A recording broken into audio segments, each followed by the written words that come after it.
Assalamualaikum warahmatullahi wabarakatuh. Pada hari ini Bapak akan menjelaskan materi baru tentang komunikasi lintas agama. Babnya adalah memahami perbedaan-perbedaan budaya. Baiklah kawan-kawan mahasiswa, simak baik-baik dengan fokus pada narasi yang Bapak uraikan ya. Setiap kebudayaan mengajarkan cara-cara tertentu untuk memproses informasi yang masuk dan keluar dari atau ke lingkungan sekeliling mereka. Seperti yang digambarkan oleh Philip R. Harris dan Robert T. Moran berbicara atau berpendapat bahwa berpikir dapat dikondisikan secara budaya.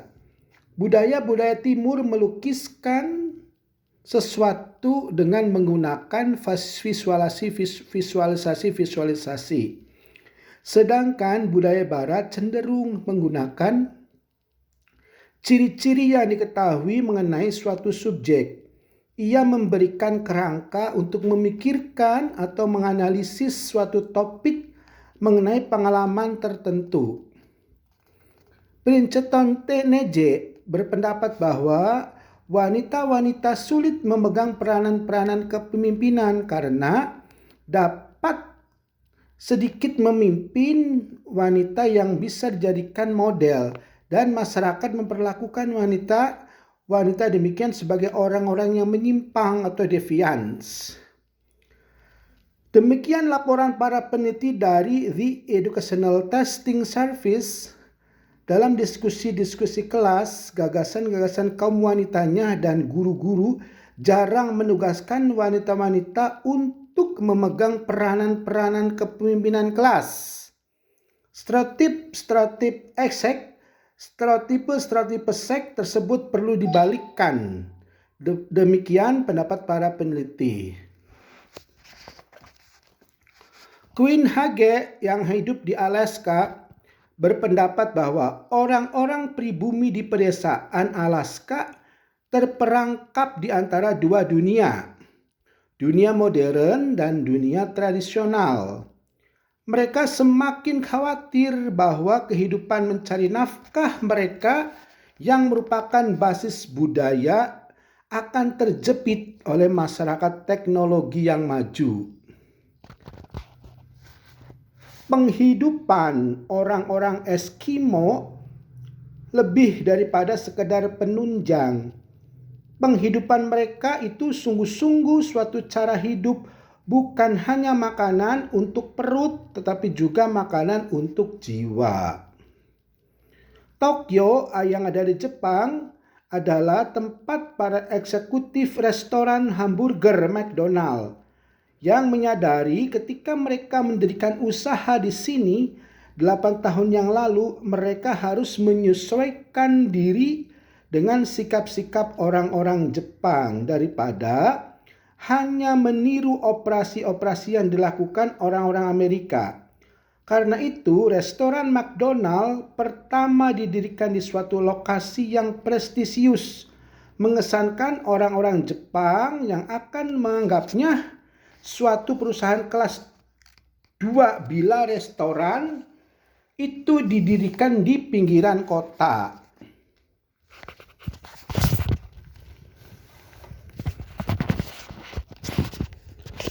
Usaha-usaha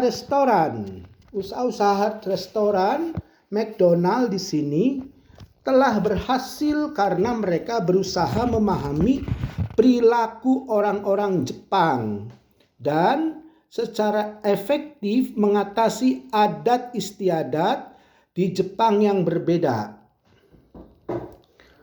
Apakah persamaan yang dimiliki laporan-laporan pers yang menjadikan laporan-laporan tersebut lebih bermakna?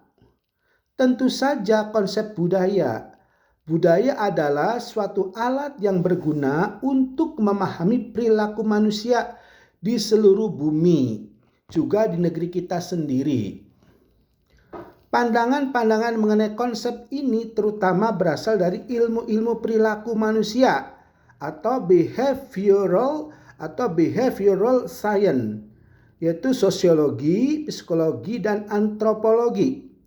Ilmu-ilmu sosial tersebut mempelajari dan menjelaskan kepada kita tentang bagaimana orang-orang berperilaku demikian, apa hubungan antara perilaku manusia dan lingkungan.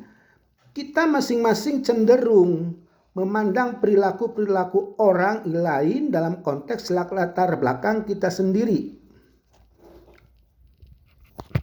Yaitu ketika kita melihat orang-orang lain dari perspektif dunia kecil, dan kita sendiri karena bersifat subjektif.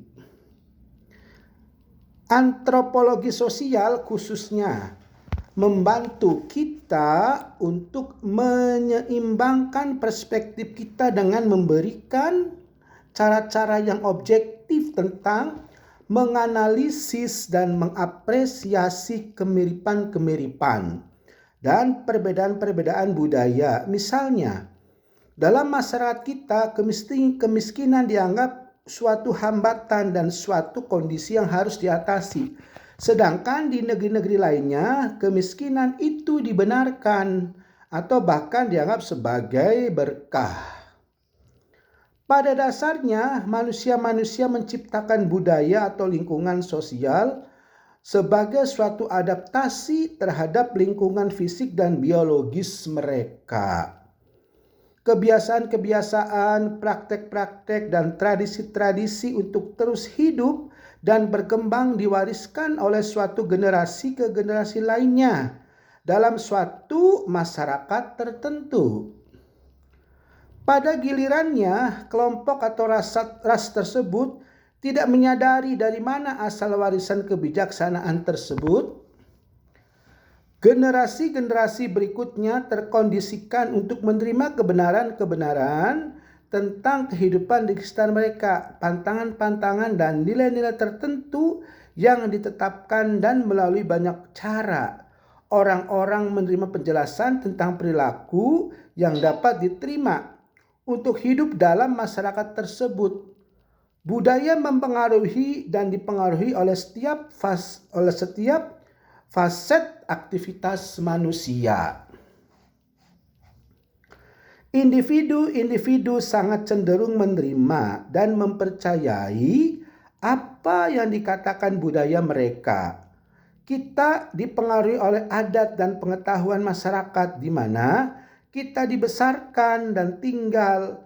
Terlepas dari bagaimana validitas objektif tersebut, nantinya objektivitas masukkan penamaan budaya ini pada diri kita. Kita cenderung mengabaikan atau menolak apa yang bertentangan dengan kebenaran kultural atau bertentangan dengan kepercayaan kita.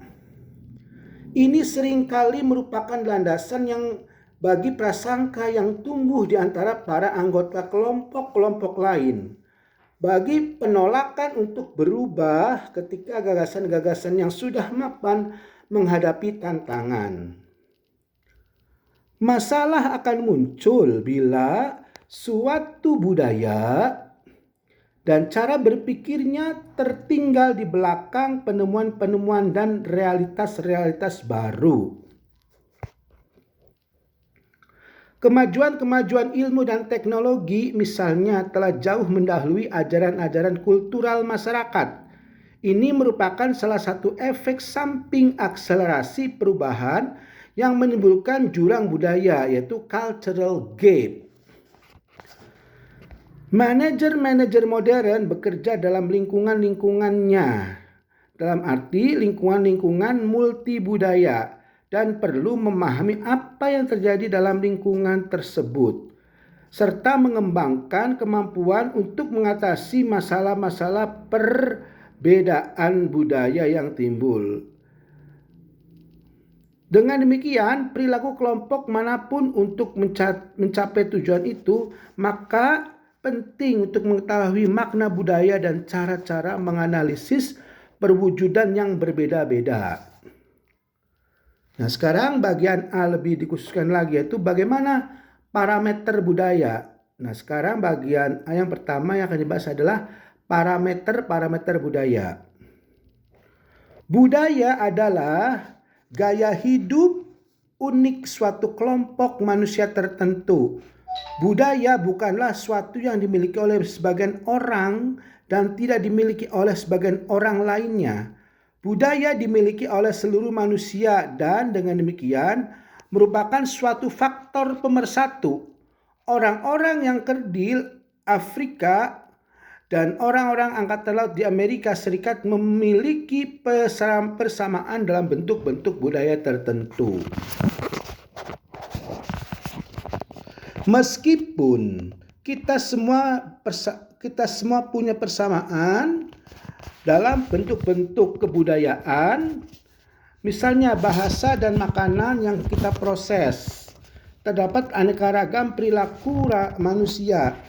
Karena kita tidak mempunyai budaya yang sama, mulanya akan tampak kontradiksi apa yang dinamakan dalam suatu budaya. Tapi hubungan-hubungan antar budaya dan mengurangi distorsi-distorsi, kita harus keluar dari lingkungan budaya kita sendiri untuk memasuki budaya orang lain. Budaya juga merupakan pengetahuan yang dapat dikomunikasikan. Sifat-sifat perilaku dipelajari yang juga pada anggota-anggota dalam suatu kelompok sosial dan berwujud dalam lembaga-lembaga serta artefak-artefak mereka.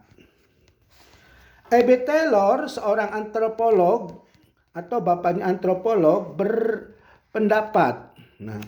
E.B. Taylor itu berpendapat sebagai tokoh bapaknya antropologi budaya mendefinisikan budaya sebagai keseluruhan kompleks yang meliputi pengetahuan, kepercayaan, seni, moral, hukum, adat istiadat, dan kemampuan-kemampuan atau kebiasaan-kebiasaan lain yang diperoleh anggota-anggota masyarakat. Dalam hal ini, setiap kelompok budaya menghasilkan jawaban-jawaban, khususnya terhadap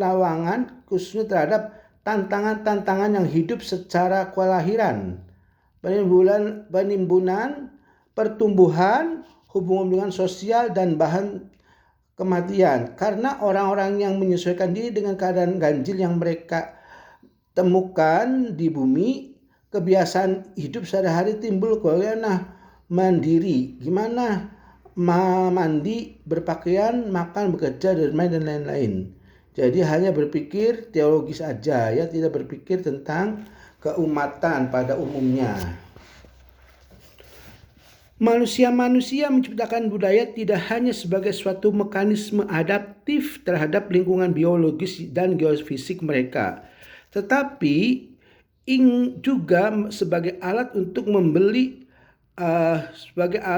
memberi andil kepada revolusi sosial kita. Kita lahir turun-temurun membawa zat-zat pembawa sifat, dan sifat-sifat budaya tertentu saling mempengaruhi. Zat-zat budaya Islam dan budaya ciri-ciri budaya non-Islam saling mempengaruhi. Sebagaimana lingkungan geofisik di dalam kita dibesarkan mempengaruhi kita, bagian pula dengan kadang-kadang dengan lembaga-lembaga sosial kita, mulai dari jumlah keluarga, jumlah sekolah, bahkan di lingkungan sekolah, di lingkungan masyarakat juga memberikan konteks budaya yang berpengaruh atas perilaku itu.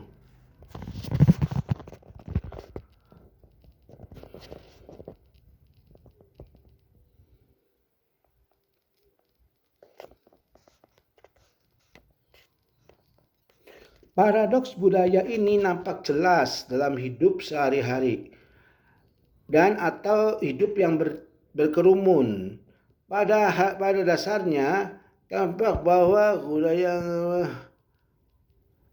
paradoks budaya ini nampak jelas dalam siklus hidup sebuah manusia. Semua manusia mempunyai suatu alat untuk menunda langit, untuk menunda diangkat taling-taling atau semua insan yang memikul bebannya.